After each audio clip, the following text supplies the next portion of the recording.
and welcome to another episode of The Defenders on Sansad TV. And in this episode, we are looking at the Indian Navy's advances with its Project 75 submarine program, something which the Navy has been pushing hard for to acquire more and more of that capability, considering the fact that both China and Pakistan rely more on submarines than on surface ships and aircraft carriers, which is something that the Indian Navy had based its strategic thinking and planning on.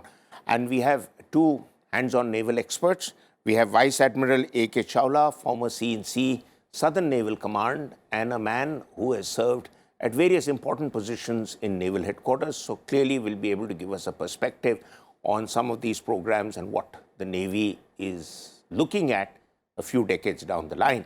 And we have Commodore Anil Singh, who is well known to naval buffs because he is heading the Indian Maritime Foundation, a man who was a submariner in his career in the Navy and has held some important and influential posts outside the naval fraternity, both at the Indian High Commission in London and the NDA.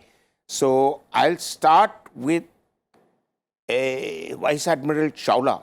Now, can you please help me understand why this excitement about the Kaveri class submarines now as part of Project 75?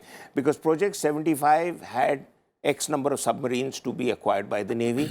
All of them haven't been acquired. I believe still one is in the pipeline, and maybe 1 or 2 years down the line we shall have that. So why this excitement about this? Is it the technology it brings to bear, or is it that the Navy is acquiring what it has been hankering for? You know, the Kaveri class submarines, which are essentially made by the Naval Group France, the Scorpion class, and they're being manufactured in collaboration with the Mazagon Docks Limited, India, with a growing amount of indigenous content. This contract was signed way back in 2005. Right. And it was for about $3.75 billion. Yes. This was part of the overall plan that the government had approved in 1999 of a 30-year submarine building plan, under which 24 diesel attack submarines were to be acquired by the Indian Navy. And this was to be acquired over the next 30 years, which as per the 99 plan obviously expire into 29, about 6 years down the line from now. So the Scorpion class were the first 6 of the batches of submarines called Project 75, which were to be followed by Project 75 India and then Project 76 and so on. So far we have only managed really to sign the contract for the 75 India, as I said, almost 18 years back. And as you rightly brought out, 5 of these submarines have been commissioned. The latest one, Wagir, was commissioned recently, and the final one, Wagshir, if I'm not wrong, that submarine is likely to be commissioned next year. It's undergoing trials. The excitement really, or the anticipation that you talk about, is because obviously these are modern submarines. They bring better capability to the Indian Navy. And the Indian Navy has, over the past few years, since the first one was commissioned in 2017, has settled down to the usage of these submarines, and they are doing a fine job. And I think we are looking forward to the end of the program when the 6th and last one is delivered. Okay, great. So everything is moving in the right direction if one was to conclude as an outsider. But what I need to understand from you, Commodore Anil Singh, is how is it that this enhancement of capability, particularly with the AIP technology, how is it that it's going to give our submarines the edge where they need longer and longer staying power in the sea? And how long would, in a human resource context, a submariner will feel fully operationally happy and competently placed to deal with adversaries after a long stretch in the sea? Because if you look at a computer or a CCTV screen for too long, after a while you tend to blank out. So what is the length of time that you ideally would expect a submarine to operate? And that's where the question comes in about nuclear subs and non-nuclear subs. So I'll deal with this question in two parts. Firstly, you mentioned about the air-independent propulsion, the AIP system. Now, the AIP system in a contemporary maritime environment, particularly in the Indian Ocean littorals or the Arabian Sea and the Bay of Bengal, is a great additional asset to have on board.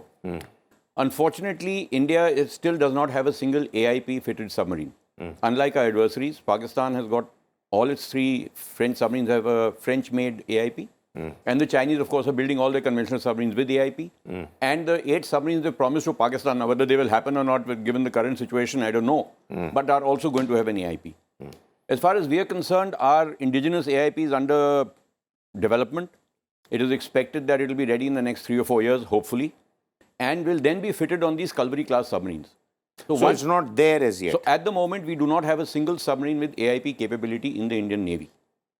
Once these submarines start getting fitted with the AIP, so I expect the first one, if Kalvari comes in for a long refit in 26 or 24 or 25, it will take 2 or 3 years for the refit and the AIP to be fitted, because it's got to be trialed, it's got to be proven at sea before it becomes combat capable. Yeah, just like we are having with the aircrafts landing on the aircraft carrier. That's right. You know, the whole thing takes many months. But what I need to understand, that currently, these capabilities that are being added on to the submarines, are you saying that the current stock under Project 75 that we have been receiving, the Navy has been receiving, is not on par with the operational requirements of the Navy?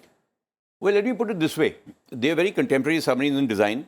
They incorporate all the latest stealth technologies, etc., that any conventional submarine in the world would have. So from that, they have a good weapon on board. So from that perspective, they are as contemporary as anything anybody else can give. But like I said, the kind of difference an AIP makes is that a submarine has to... What is an AIP for? An AIP is to increase the underwater endurance of the submarine.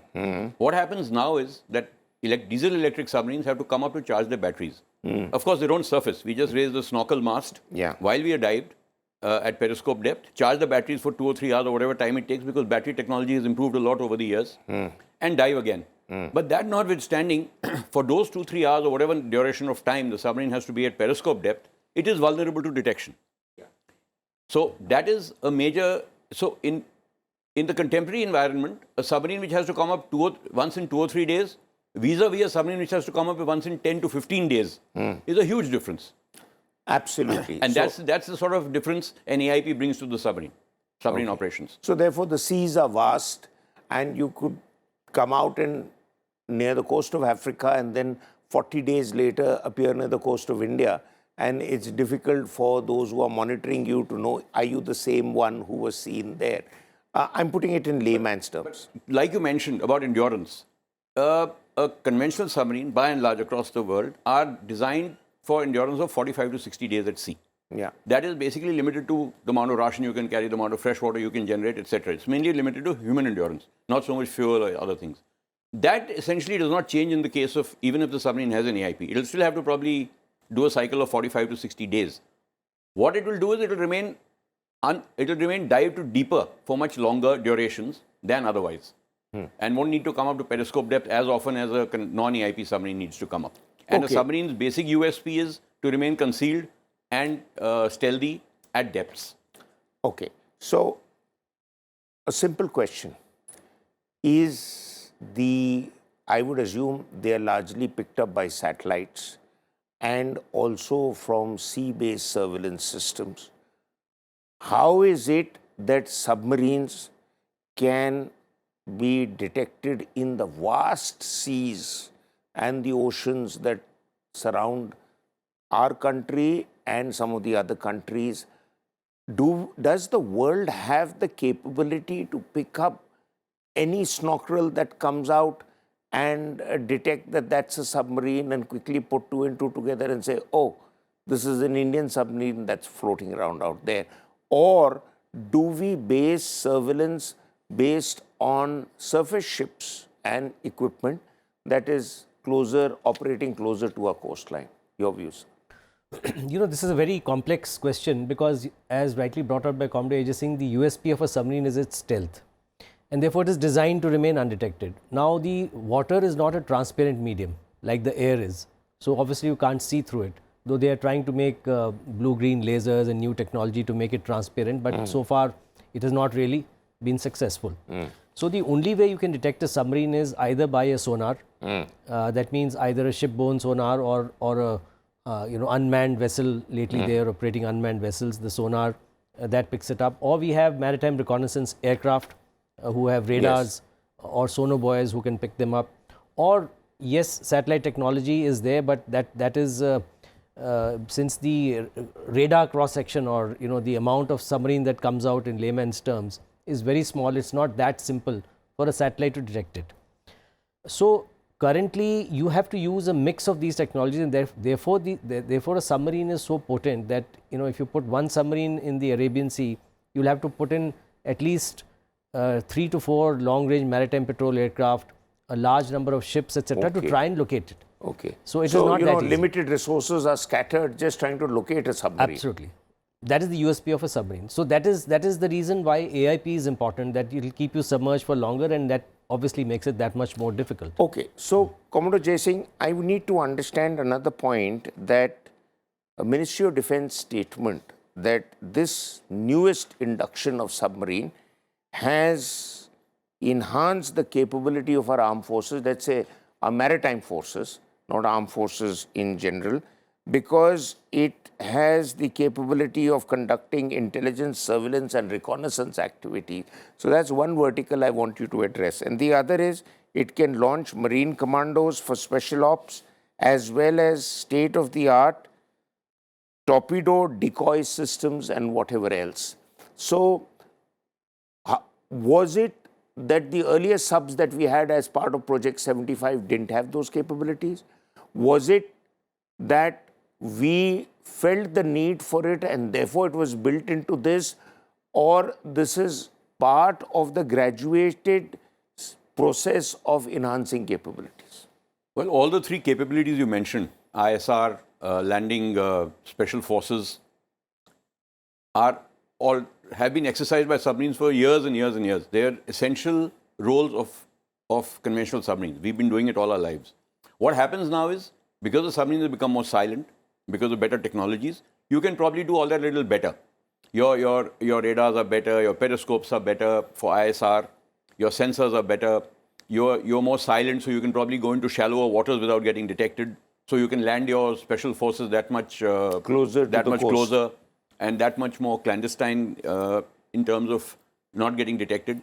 So it has just enhanced the capabilities that already existed. It's not that it's brought anything new to the table as such. That's what the feeling I had. Yes. So these are the roles we've always been doing. We even do mine laying, which has not really come out, but that is another important role. And so therefore, how does this latest set of capabilities that are given to the subs is something that is really being developed by the DRDO, or it is carried forward from the French arrangement that we have? No, the AIP, which is being developed indigenously, is purely indigenous. It is a total DRDO effort. It's a fuel cell, phosphoric acid fuel cell based system. Where the French will come in is, once the system is ready, the installation will be done by Mazagon Dock because they are the builders of the submarine. But the design support for making sure it gets fitted properly, or what are the design modifications that have to be done, will be done by the French, by Naval Group. So that is the sort of arrangement that will be there. So DRDO will develop it. I think L&T has been chosen as the production agency. They will produce it. MDL will install it. And Naval Group will provide the design assistance. They have not been associated with the development or design. In fact, Naval Group does not have a fuel cell AIP. They have only the MESMA system, which is on the 3 Pakistani submarines. And those are the only 3 submarines in the world which have a MESMA system, which is a different technology of AIP. So it's one of those rare cases where we are dealing with the suppliers of technology to Pakistan, and the technology that we get is obviously different, because my understanding is anything that Pakistan uses, we don't want to use, and vice versa. Clearly, there is a security element to it. But Admiral Chawla, sir, I need you to explain that the Indian Ocean is vast. We all know that. I mean, that's a given.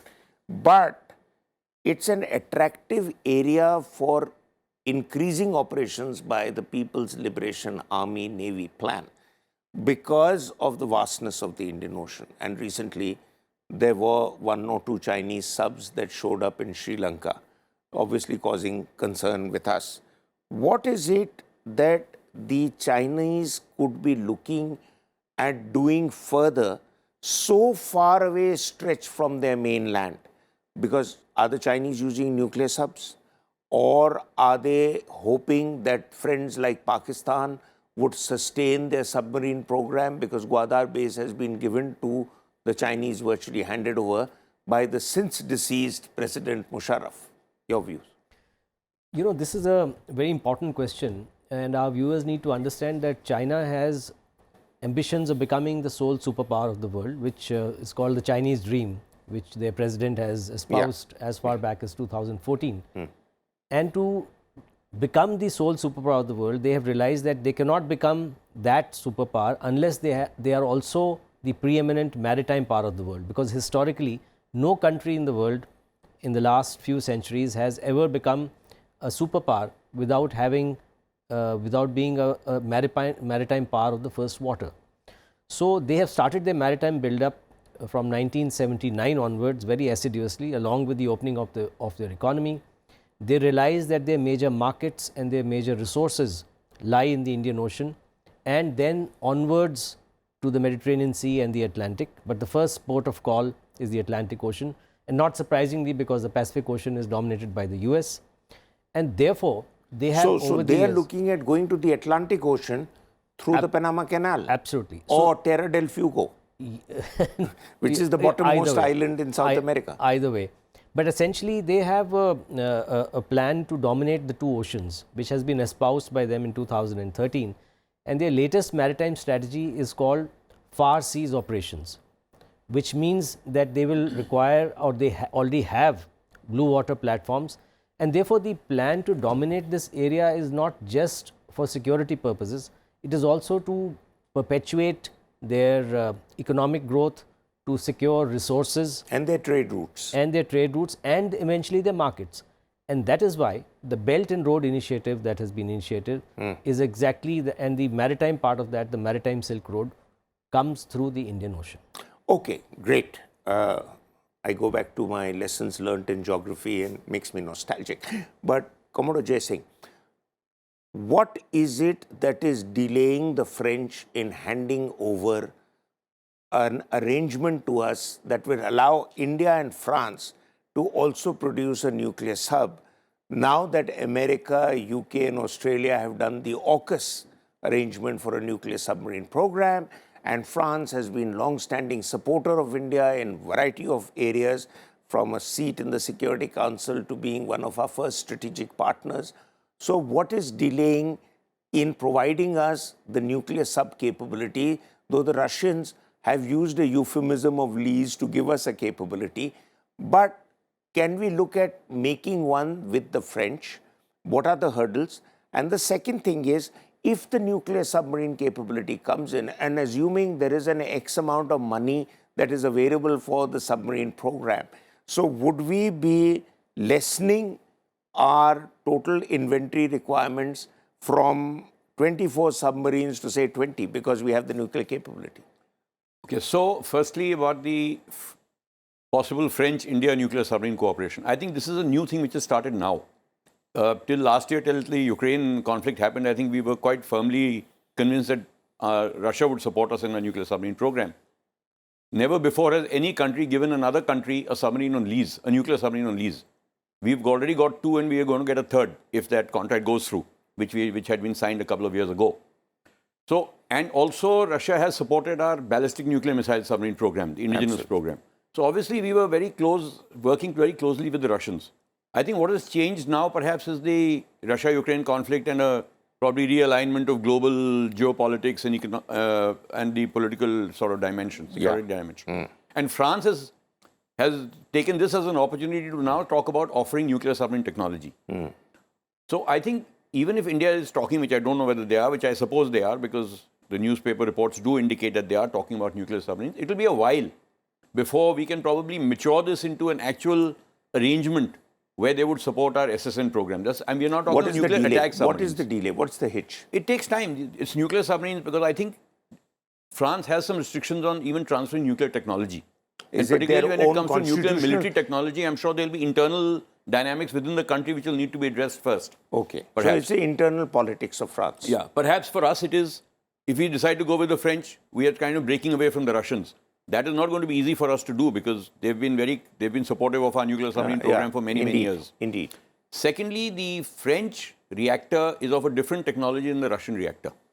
Now, if we have gone down a certain path and are already reached a certain level of maturity with the reactor which is based on a Russian design, we'll have to start afresh designing something with the French do. Reinventing the wheel, as it We'll were. be sort of reinventing a wheel which may or may not be a very economical or cost-effective option.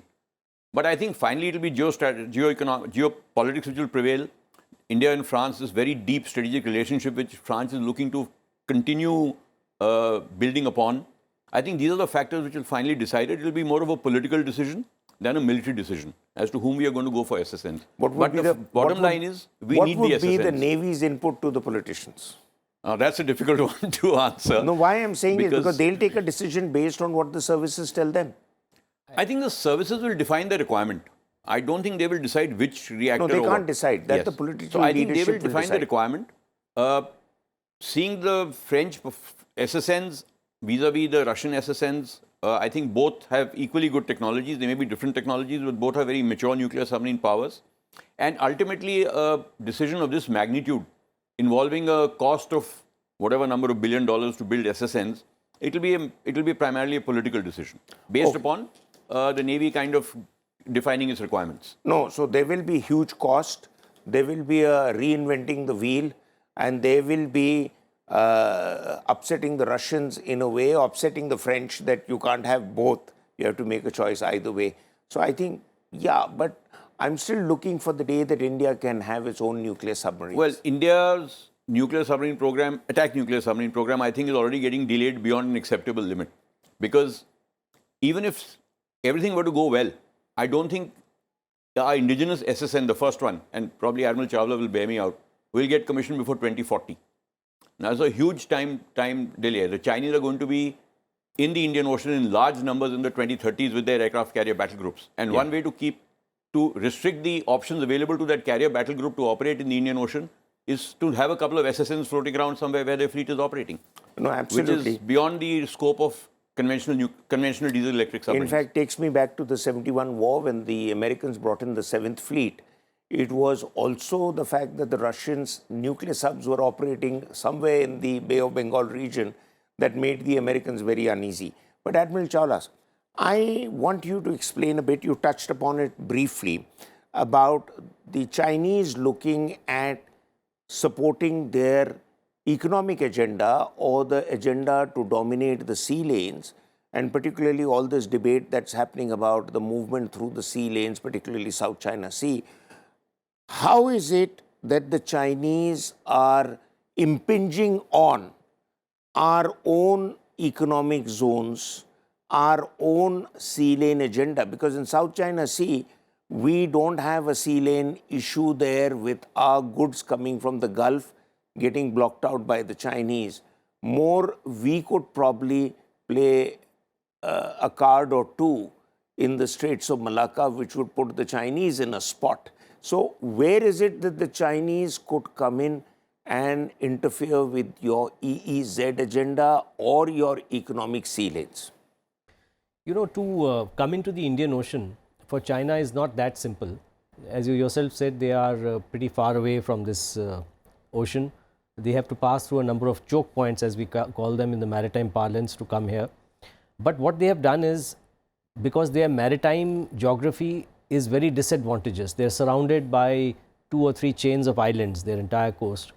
They have managed to take control over the first island chain, and which is virtually the entire South China Sea, by encroaching the reefs and islands, etc.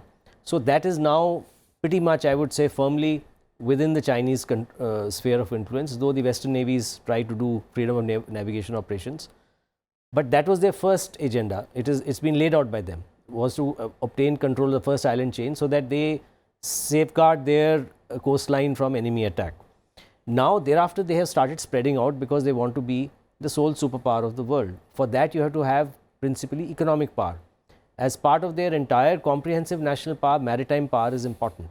Therefore, when they are coming into the Indian Ocean, They have started building bases, as you said, or infrastructure starting from Myanmar to Thailand to Bangladesh to Sri Lanka to Pakistan, And going up to Djibouti. Djibouti, East Africa, even some island countries which has now been installed like Maldives.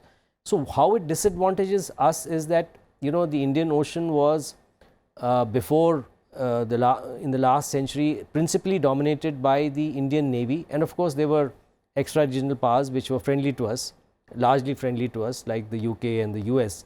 But now what is going to happen is that a non-friendly power, maritime power, is making its entry into the ocean. Therefore, that's going to restrict our freedom of operations. It is going to restrict our influence, and that is something we need to very urgently counter by building up a maritime power. Okay, so a lot of interesting points brought out. A lot of ground has been covered.